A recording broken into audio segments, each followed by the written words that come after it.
now in shelter is roughly? The current overall census is 58,000, and then of course there are roughly 4,000 people on the streets.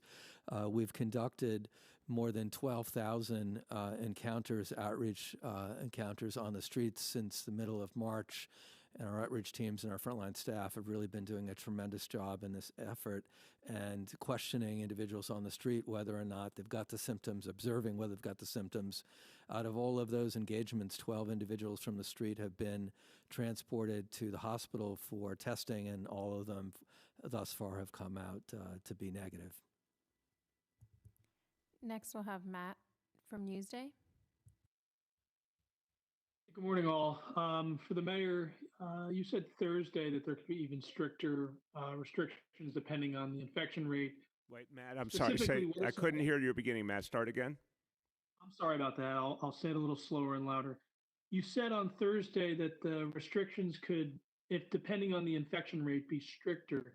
What specifically are some of those restrictions beyond the status quo? And for the chancellor, to what extent are students being graded for this semester?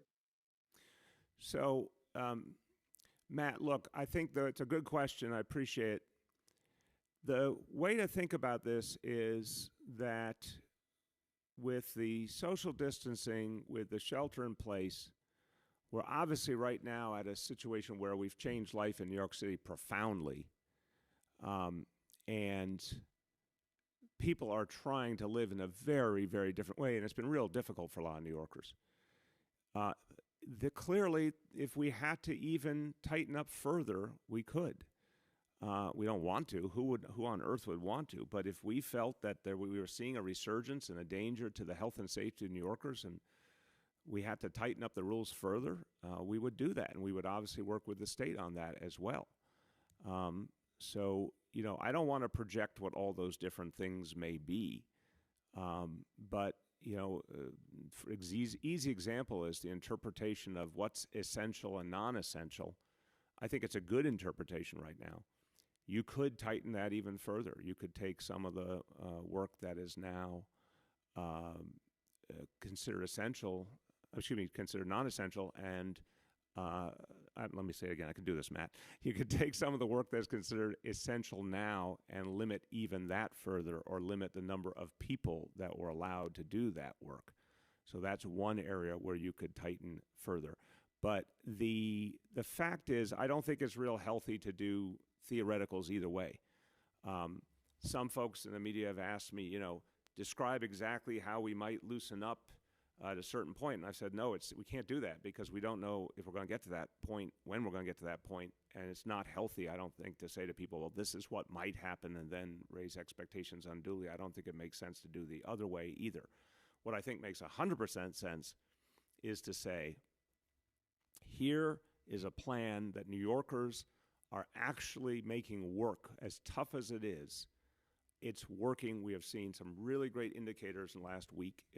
We're not out of the woods by any stretch, but something's working.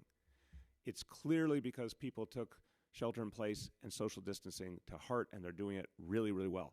Now, Matt, another point is we have to keep enforcing all of that all the time. And the NYPD and a lot of other agencies mentioned, Parks Department, Fire, Sheriff's Office, Buildings Department, they're all part of that.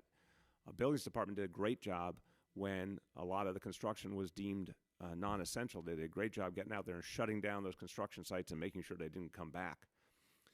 Parks has done a great job. NYPD is doing it all the time. Grocery stores, pharmacies, streets, parks, you name it. In fact, thank God, as we're seeing today, NYPD is starting to see real progress in terms of police officers coming back who had been sick.